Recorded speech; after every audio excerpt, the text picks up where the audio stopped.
Hi, I'm Matt Little. I'm the Director of Counselling and Education, Empowering Awareness.Asia, and I'm a proud sponsor of this podcast. Yeah, hi Tim. Hi, Si. Nice to see you. Firstly, thank you very much for giving me opportunity to interview you for my podcast. Yeah, you're welcome. I've gone through your profile. I can see you're doing great work. I thought to tell about your work to my audience. hmm Well, hopefully. So, can you please introduce yourself to my audience? Yeah, I can. My name is Tim Russell. I'm the Chief Technologist for the Modern Workspace at CDW, a global value-added reselling organization. So, you're from UK. I am. I'm from the UK. I've also lived, and I have a Dutch passport. So, funnily enough, I've lived in the Netherlands, and I speak Dutch as well. Weirdly enough, but yes, I'm a UK-based Chief Technologist. So, can you tell about you and your responsibilities? I can. I'll give you a bit of a rundown, a bit of history. It's probably easier. So I've been in technology well, I started coding in 1979 when I was 7 years old.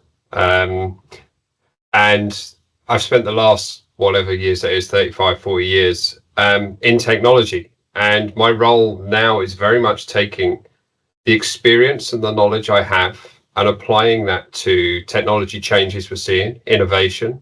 I do a lot of work. I used work companies like Microsoft, Vodafone, BT, and I do a lot of my work now dealing with cutting edge vendors, software manufacturers, software suppliers, hardware manufacturers, and understanding where they're going. So a lot of my job is about taking everything that's coming from different people and joining it up and creating my own vision of the future, and then helping our customers and also the public in general to understand what that means to them and how they can build to adopt and adapt to this new future, very often grounded in the fact that whatever they're doing today needs to change. So it's a little bit about looking to the future, but then tying it back into the reality of what is today and say, well, this is where you are, this is where you want to get to, how do you get there, and why do you want to get there? So my job is very much about doing that on a customer basis, about talking to Microsoft, Cisco, HP, Lenovo, Dell, Apple, all of those, and helping them understand what the market is seeing, and then also talking inwardly to the company I work for, CDW, and guiding development and direction based on what we're seeing as market trends and what we're seeing as market directions, particularly in the technology space. So, Chief Technologist, before coming into this role, so what are those qualities or skill set or that knowledge or that background, that experience made you to be having this expertise today and helping more companies today? It's a good question. I think there's two things. One of those things you can't just get. It's experience and a broad spectrum of experiences. If we do the same job every day, we don't really learn. We need to move that comfort zone. We need to work for different organizations. We need to see different perspectives. That experience is part of what I think grounds into the role of chief technologist. The other is very much about strategic thinking. It's easy to think in the here and now and what we need to do to respond to a given situation. Strategic thinking, I think, part of the core of the chief technologist role is looking to the future where you don't know what's going to happen, and creating a statement, creating a perspective and an opinion based on facts and experience. You can create that future looking vision, and it's that strategy and that ability to help organizations align to a goal. I always liken it to walking down a road to get to a destination. Well, before you start on any road, you need to know what that destination is, where you're going to. And the chief technologist role is very much about being able to step up. And we say the 40,000 foot view and things like that. It's none of that. It's about visualizing the future.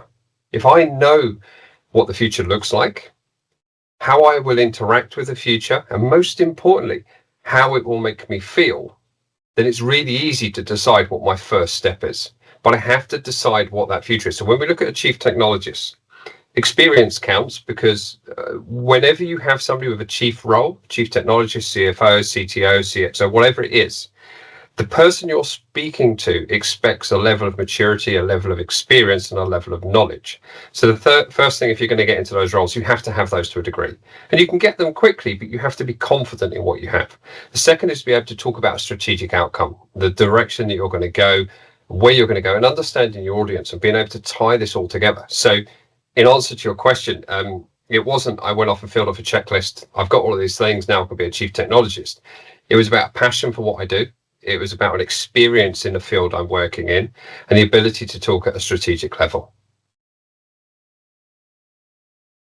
So visualizing something that is going to happen tomorrow or next year or a few years later. So how that is going to be, and how do you connect that with the present?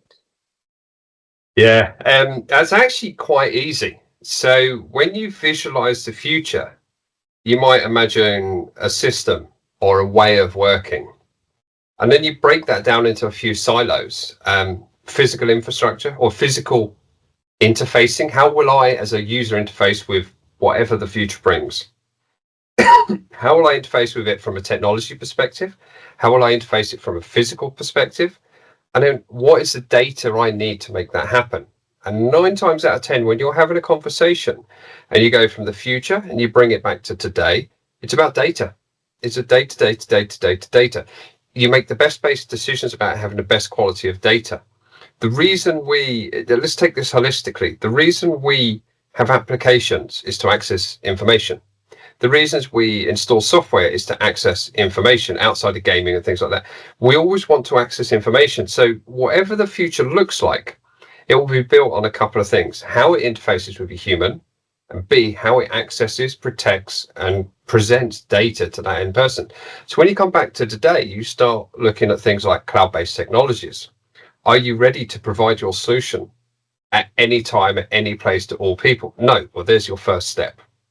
Do you have security and controls in place for your data? No. There's your second step, because they all become foundational. When we look at the future, if you want to build a house, you need a good solid base to build it on. You can't build a house without that base. And I always visualize this. We talk about the castle on the hill. Your basis is always going to be wherever you want to get to, coming back and understanding how good your foundation is. Your foundation is your data, your security, your controls. And it sounds boring, but if you get that right with the levels of flexibility and control for the future, you can build anything on top of it. But without a good solid foundation, you're not going to get there. So it's fairly simple to come back on that. Start with the foundation, build what you want on top of it. And what is going to be the future?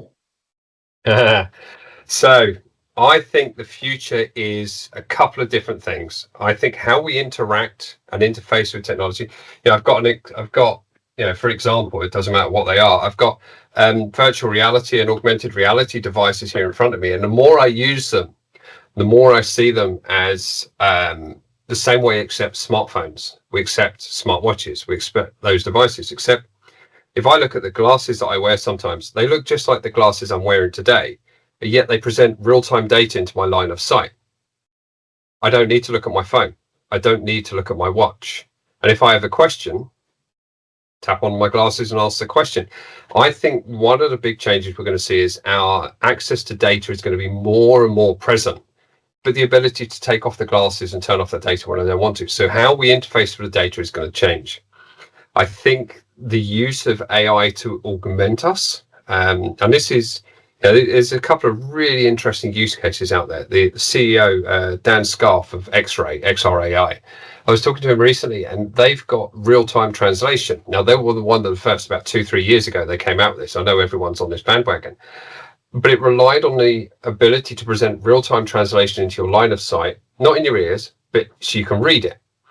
And I started looking at that and I thought it's how we ingest and how we consume data is going to change. We have Windows laptops, we have Mac laptops, we have Linux laptops because we're used to the way of interacting with a keyboard. I think if we go a long way into the future, why are we even going to have applications or keyboards anymore?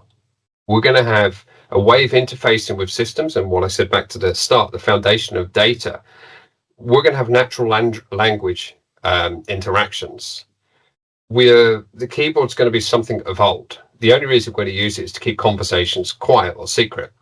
because the rest of the time we're going to be able to talk into devices and share that. When we need data, we ask a question. We don't say open PowerPoint. We don't say open Excel. We don't say open Word. We say, I need to send X, Y, or Z to person ABC, and it happens. So I think the way we consume, the way we interact, and just the way we work with data will change. The concept of applications, I just said it, PowerPoint, Keynote if you're on an Apple. We do those to visualize a message. If we look at the core use most of the time for PowerPoint is to visualize a message, something I want to say. I want to reinforce that message with a visual. If we go to the future, I don't think we're going to need those tools, because when we talk about something, AI and the compute capability that we're seeing increasing on a day-to-day basis is going to be able to real-time backdrop our message with data that we require. And the way we're going to start doing that is we're going to stop creating static files, static documents. We're going to rely on data lakes of information aligned to us as an individual, aligned to who we are and how we think, to present what we have to say. So in the same way I'm talking to you now, we're talking. We have no keyboard. We're talking on a camera. We see each other, but we don't need a keyboard. We don't need an application. We just need the ability to communicate with each other. And if you were to ask me a question about Project ABC, the theory is that using the data lake, the AI, the communication capability, you could ask that question and AI would almost present the answer back to you while I talk to it. And this way of having real-time access to all this information, I think it's maybe a few years away for us yet, but the ability to do that, all of the technology is in place for that to happen. It's just now waiting for business to understand, and also in the consumer world as well. How do we change the way we interact? So how do you see technology evolution? I think there are some important drivers. One of the big ones I think is less is more. If we look at battery longevity, battery life, device recycling, I've got a number of devices here. I'm surrounded by technology. What if I could do it all on one device? And what if that one device had a smaller ESG footprint, required less resources, the battery lasted longer? We look at mobile phones. They used to be changed 6 monthly, yearly. Now people are going 2-3 years, and that's in the consumer world.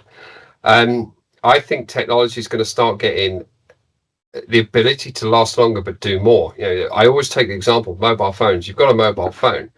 It's the most powerful compute capability you've got in your pocket. And yet we walk around carrying laptops and other pieces of equipment. So when I look at technology, I think going forward, we're going to have less devices, but we're going to have more information, and we're going to be connected all the time with the access to use that information where and how we want to. 5G was a prime example of that. The increased speed of connectivity. What we have now is a coverage issue. When that's resolved, we will have 24/7 access to the data we want to make the decisions we need to do, and we should be able to do that. From a single device. So, what kind of problems that you love to solve? The easiest problems to solve, and the ones I enjoy doing, is converting a business outcome to a technology decision. And this goes back to my history. So, as I said, I started in proper IT 1989, which means I've been doing this for 35 years. And in 35 years, I still see businesses trying to solve the same problems by getting a new bit of technology. So they buy the latest technology because it's going to fix the fact that we've not got enough people doing the jobs, for example. Where I find the most fulfillment is helping to say to people, let's stop making a technology-based decision. Let's stop. You've seen something shiny and you want to go and buy it, and I get it. It's great. Love it. But you're buying it because it's new and shiny. Let's stop and understand the issue you're trying to fix. Let's understand the core issues. Is it a people issue? Is it a technology issue? Is it a data issue? Or is it a perception issue? Let's understand what that is. And then coming back to where we opened up this conversation, let's decide and define what good looks like and what great looks like. And then work back from that. We now know what we want to get to. Let's come back and work out what we need to do. Instead of what I see happens quite a lot, and I do this in my job every day, we see customers making a decision because somebody has said, buy my product. It's the best for XYZ. And a customer gets all excited about the potential and forgets that actually they've got a problem to solve rather than buy a bit of technology. So although it's great that people buy technology, it has to be for the right reason and aligned to the right outcome. So answering your question, daily basis where I get the most fulfillment and fun is actually stopping that and saying, let's go back, let's define good, let's define great, let's define the outcome we're after, and then let's find the technology that solves that problem rather than we've got some technology that solve a problem. So what is the difference that you're observing in businesses using technology, products and services today compared to previous years? Because you have been in technology for 35 years. Yeah, I think what we're seeing is a mind shift change. We have more technically enabled end users. We have more technically enabled customers. They know what they want. You know, the way we work. When I was growing up, my dad would go to work in the morning. He'd go, and in the evening he'd come home. Work was very much a physical location he had to go to do his job. Now I can sit on my job in Bali in the sun and do it on a laptop. That flexibility has changed how we consume technology. It also has driven a couple of things. Personal independence. You know, we talk about what device we use. That should be an individual choice. 20 years ago, even 10 years ago, that wasn't a choice. You have to be here. Here's your device. Here's what you get. Go do your job. And if you can't do your job, sit there until someone fixes it for you. We're now giving more independence to the end users. We've got BYOD. We've got Citrix servers. We've got ways of accessing things remotely. So the way we work has changed massively. So the technology has had to keep up with that. If we tried to put the solutions from 30 years ago in, it wouldn't work. Similarly, the solutions we have today wouldn't have worked back then because of the mindset of the human nature. What I think's happened most is that technology is moving really quickly, maybe not always in the right direction, which is meaning it's a struggle for organizations to understand what it actually means for them. So the technology is moving so quickly. Getting back to the previous story, you've got these new capabilities, these new exciting things, and businesses are struggling on ways to implement it and bring it in. Instead of going to the foundation, how do I secure the data? How do I secure the identity of people? How do I create ubiquitous access? How do I make it easy for people to do their job? And so, it's changed over the last 35 years. All it's going to change, I think, going forward in the next 35 years is connectivity, expectations, flexibility. When we look at the humans and how they're going to change.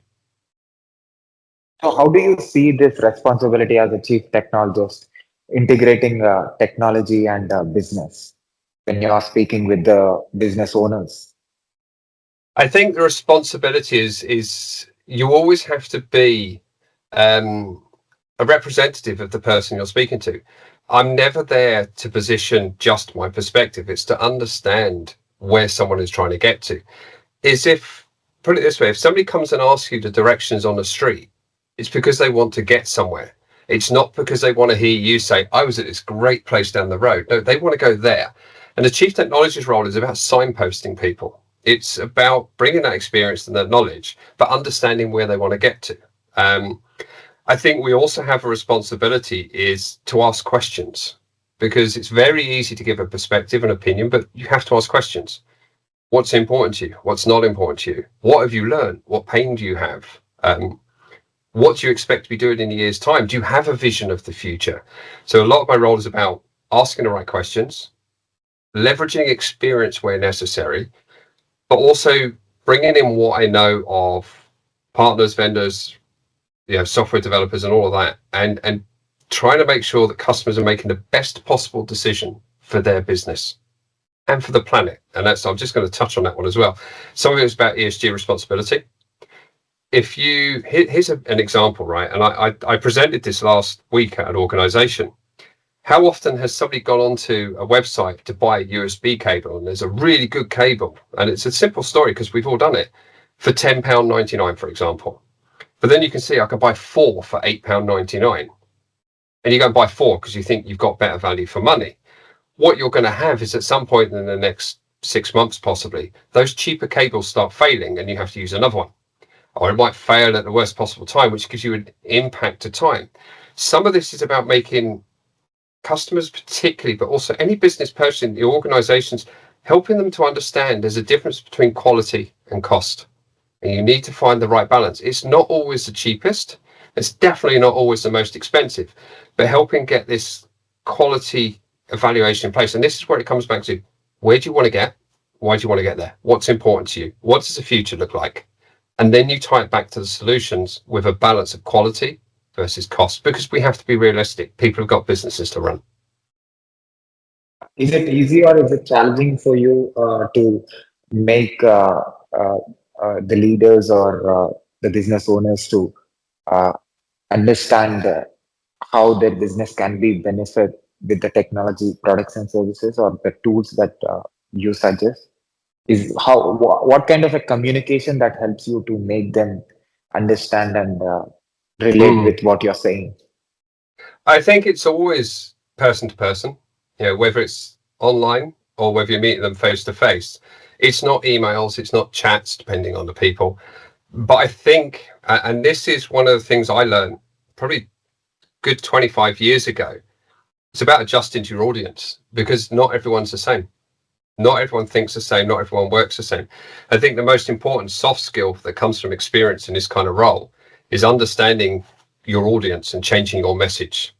But there's also a point of realizing that you have to be talking to the right person in an organization to drive change. You can talk to, just a general worker in an organization, but then you have to talk to hundreds of thousands possibly.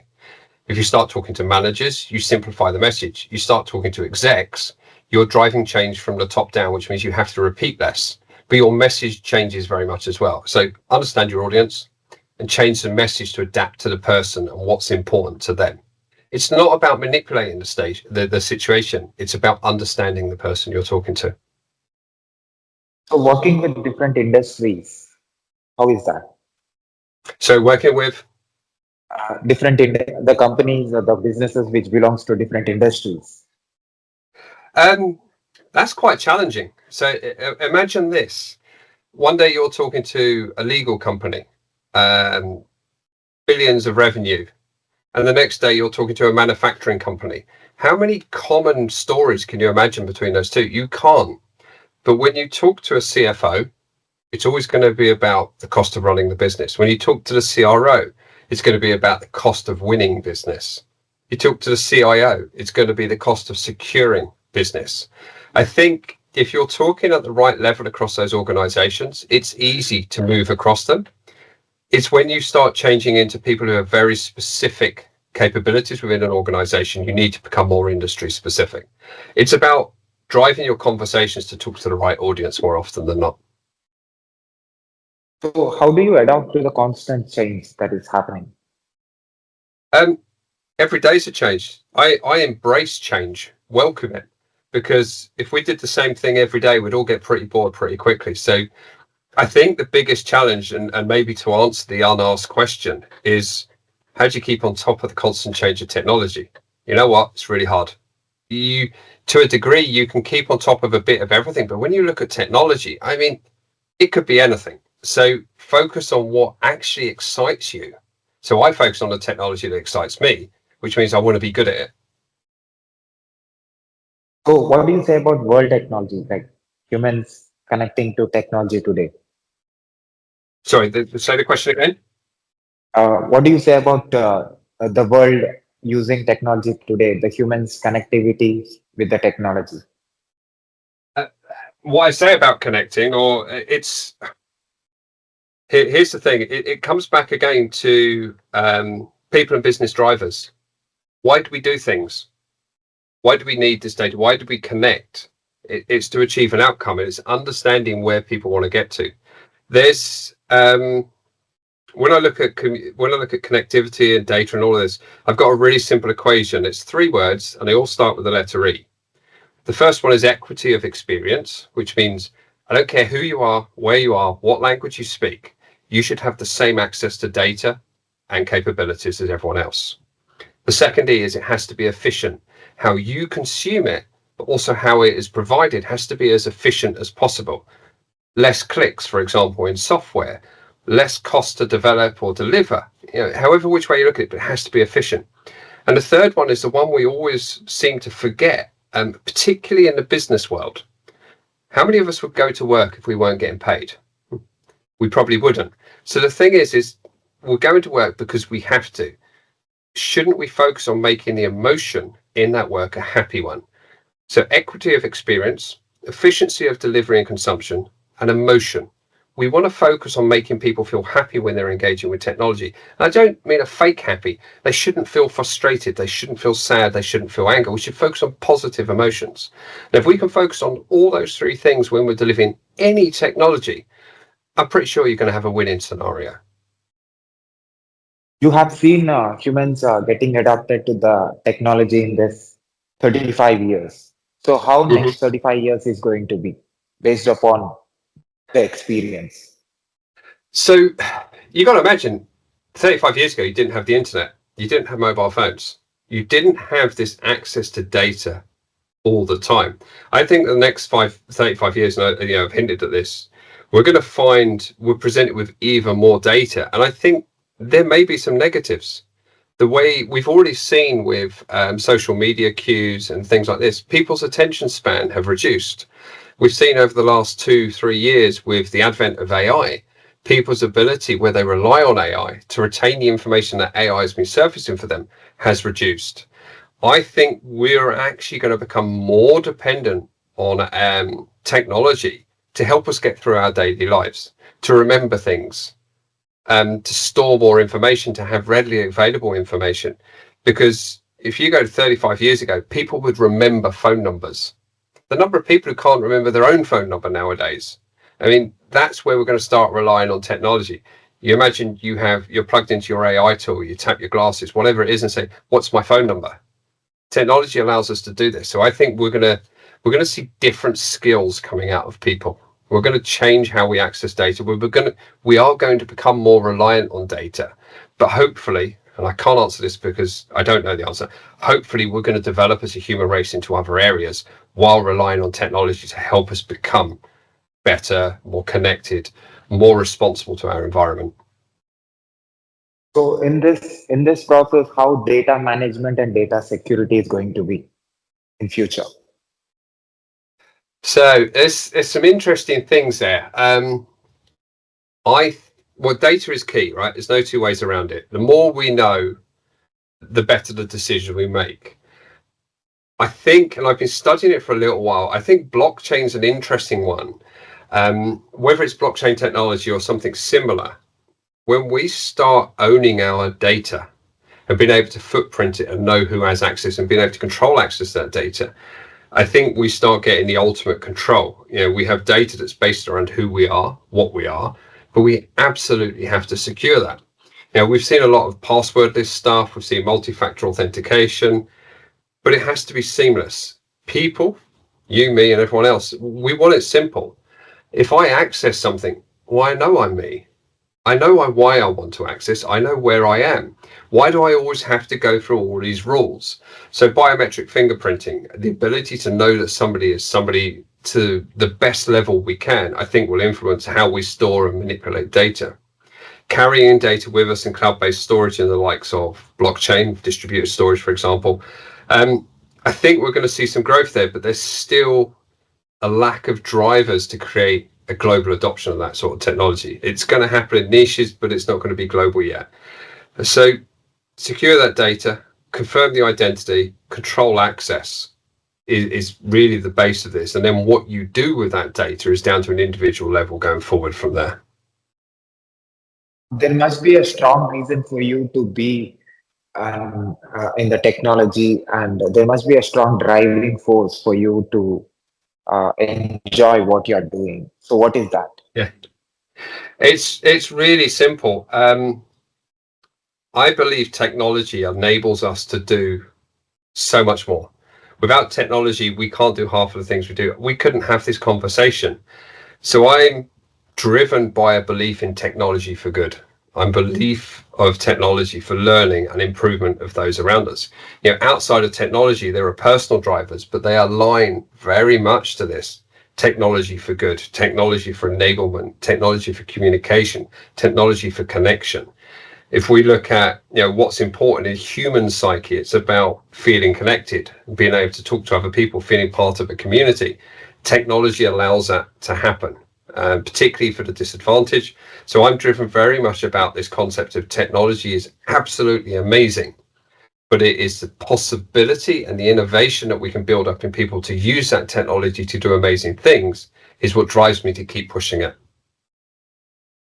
So what kinds of the customers will be expecting from you when they come with their problems for the solutions? Sorry, I missed the start of that question. The clients that comes to you, what kind of solutions that will be expecting for the problems that they are coming with? To be honest, quite often they don't know. Quite often clients will come with what they might think is a solution, but nearly always they'll come with a problem. I've got a challenge. How do I fix this? It might be cost, it might be time, it might be security, it could be any of the things, but it will nearly always be, I've got a problem, I need your help to fix this. If they come with a solution, it's actually harder quite often because they've already made a decision. If somebody says, I need to buy product ABC, excellent, go and buy it. You've already made your decision. Whereas if they are more likely, and my father always used to say this to me, it was, don't tell me how to do it, tell me what you want. Tell me what you need, and I'll help you find a solution. Because if you tell me how to do it, I'm going to have to unpick everything you've done and then start again. So the best clients are the ones that come and tell me their problems. So what is challenging for you in this? I think quite often the challenges can be personal biases. It's very easy to go to the things you're comfortable in. It's very easy to think, if this was my business, I'd do this. But it's not my business. I'm there to kind of give the best possible perspective, but focus on the fact that, and realism, that the person I'm talking to is still a person. They may have preferences and different challenges to me. So ask the question, understand the problem, understand the challenges they face, and understand what good looks like to them, and then help them on that journey. I think the biggest challenge is personal biases, but that's pretty much the same in any conversation. So in the beginning of the call, you mentioned more about how this business is going to be in next few years. Like you are going to help as a visionary, right? So how you understand or how you help them giving the solution that will help in their scalability? Yeah, so scalability is very much a very specific focus on how a business operates on a day-to-day basis. It's about choosing the right solutions that allow them to scale, but also going back to this concept is whenever you start on a journey, you only focus on where you want to get to. So change comes in every step, every day, something could change. So long as you don't lose focus of where you're trying to get to, that day by day journey should be really simple, because you're given a vision, you're given a direction, you're given an aspiration. That hardly ever changes. And if you can help business understand that, the challenges, the changes, the new technology that arrives next week, next year, next month, whatever it might be, isn't a challenge, because you're very clear on what you want to get to as an experience. Because what you design as your goal is not this technology will do that. It's this user will have that experience. And if we bring that back to today, every day, it doesn't matter what comes, it doesn't matter what changes or what challenges come, you're still focused on the experience you're going to be building at the end of that journey. You're working with different industries. So how you are adapting yourself to a different industry? Interesting one. I think it keeps coming back, going to that common. Where can I find common things that go across the industries? For example, though, I was talking to healthcare last week, but we've all been in possibly hospitals, doctor surgeries. We have a perspective, and it's not about faking the story. It's about taking my perspective of that industry and applying it to the information I'm sharing with them. We drive cars, so to a degree, we might understand manufacturing, how a car was made. We go to shops, to a degree, we understand retail. I'm not an expert in any of those industries, but in nearly all industries, we have some form of experience. It's about personalizing that experience to make the stories or the information we share more relatable to the people we're talking to. you become the top viewer. You're watching things from the top angle, the social world, because you are Mm. watching all industries, how they are working, the operations. So how it feels. Uh, uh, do you understand, like in this 30 years, what you understood about social aspect working in technology? I yeah, it's a good question. I think, when I started in technology 30 odd years ago, it was technology. It was just computers. It was bits and bytes. It was mainframes. It was Novell 312. It was PBXs for those that remember it. I remember the launch of Windows 95. It was nothing to do with people. It was a shiny CD. What I've learned over the last 35 years, and it's not recent, I've learned some time ago, it we only do technology to enable people. We might be technologists and we might have a great grip on technology, but ultimately what we're doing is we're empowering people to be the best versions of themselves. And we can be great coders, we can have an amazing technology knowledge, be the best in the world, but the net result is that technology is to improve the lives of people. So people become the core. It doesn't matter what industry you're in, it doesn't matter what technology you're working with, it will always relate back to how does it impact the people. And I think that's one of the most important things I've taken away from the last 35 years. So how is leadership? You're enjoying it? Leadership, Yeah. yeah, again, as they say in a Spider-Man film, with great power comes great responsibility. Leadership, it's great to have a good title, but you also have the biggest responsibility.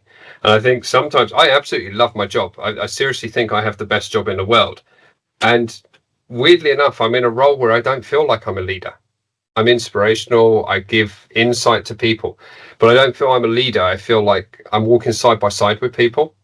And I think that's the best thing about a leader is a leader will do what you do, but also walk alongside you, challenge you, ask you questions, but also be willing to learn. And as an individual, being able to manifest all those skills and be able to do it in a safe environment every day, well, mistakes happen. It happens. You can make mistakes. We learn. Failure is the best way to learn. So I think, getting into a leadership role where you feel safe in making mistakes, dare I say it, I think is one of the best places to be. When you attend conferences or any events, so do you remember the questions that made you think or that made you feel excited?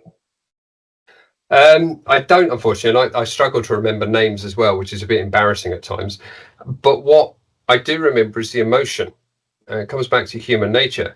So if somebody asks a question on the stage or they talk about something, it's not necessarily that you take their question literally, but it triggers something in your synapses. You start thinking about something that you might have seen a week ago or a day ago or a year ago, but suddenly you make a connection and you think, what if?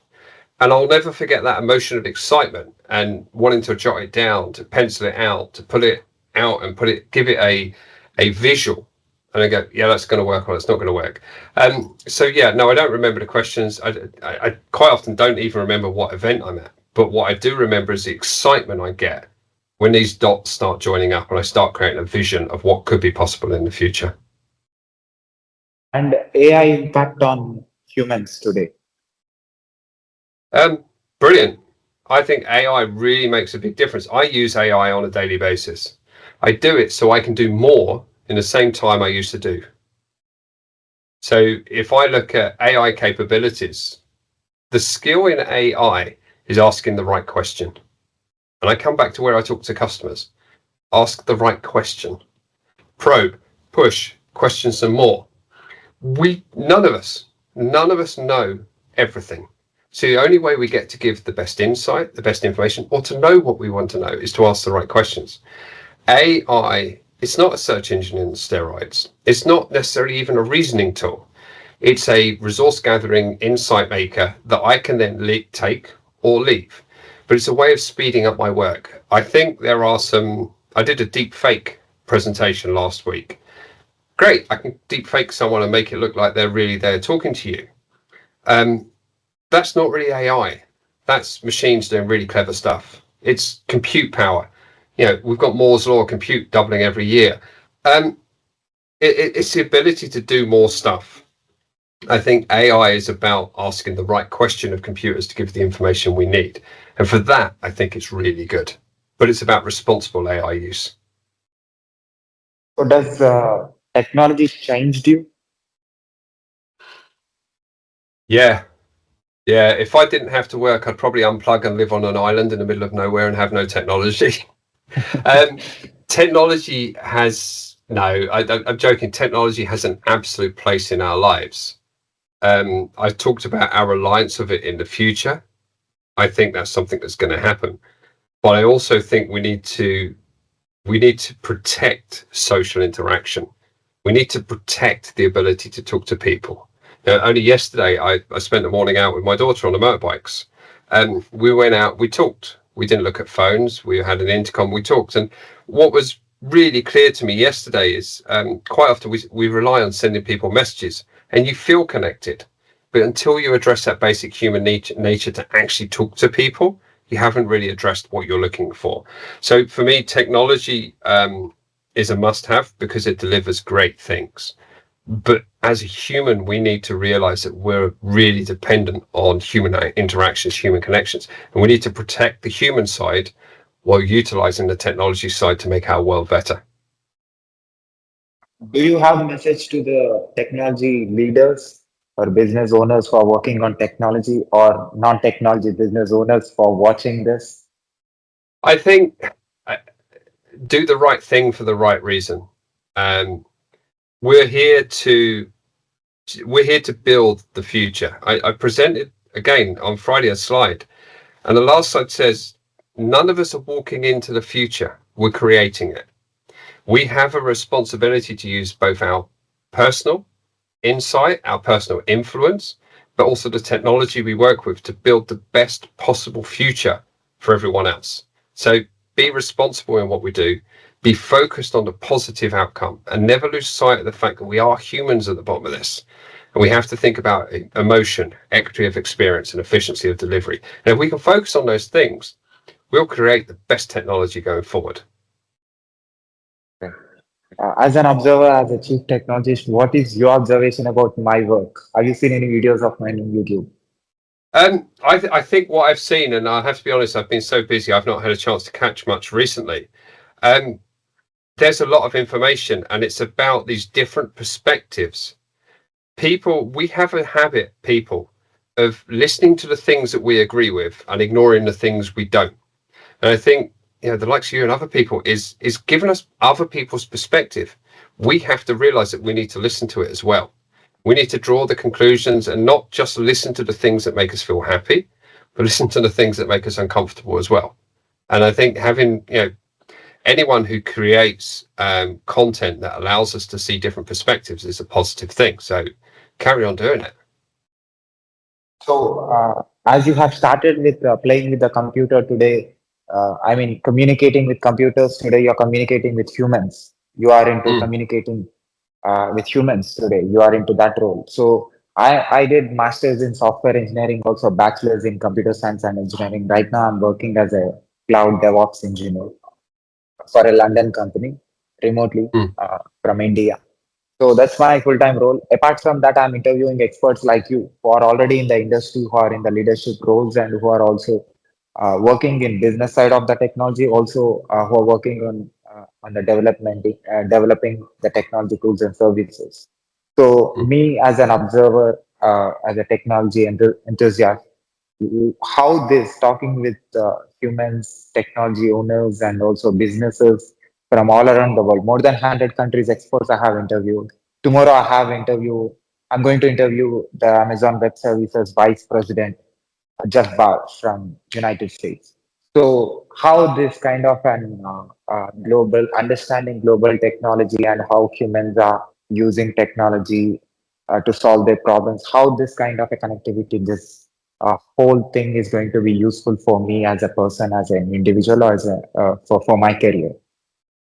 I think there's a couple of things that's going to make a difference. One is your notoriety. Obviously, people are going to know who you are, but it's not that. That's something you can leverage. It's it's the knowledge you gain from having those conversations.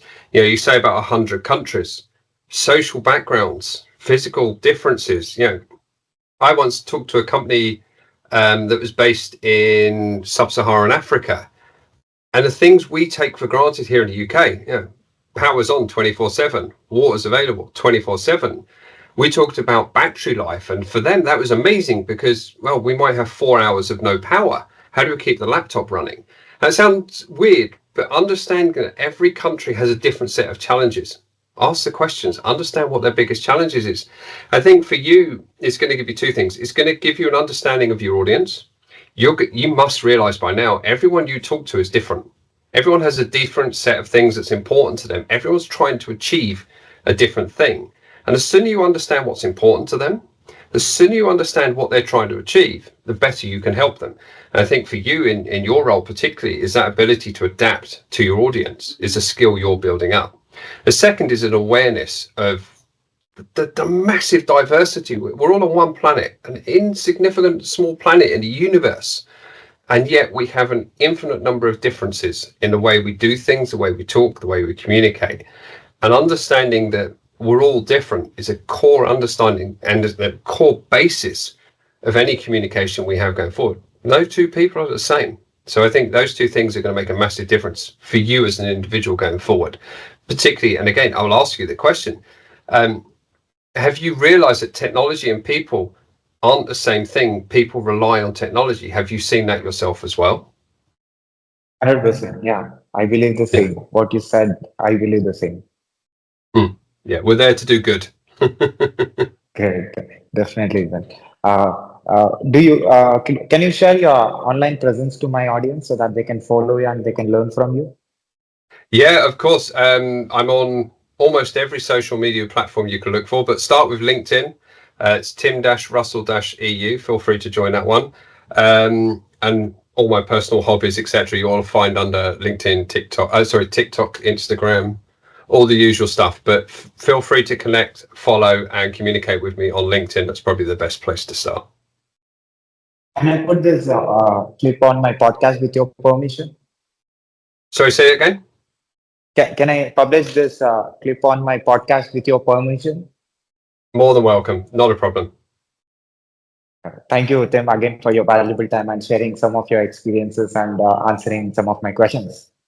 And I'll say so as well. Thank you for your questions, because it helps me get an insight into what's important to you, but what's important to the people you're talking to as well. Some of your questions, they're going to percolate through in my brain, and tomorrow the synapses are fire and I'll have another idea. But it's great to have that perspective, and thank you for giving me your time. Thank you, sir. Take care. Have a great day.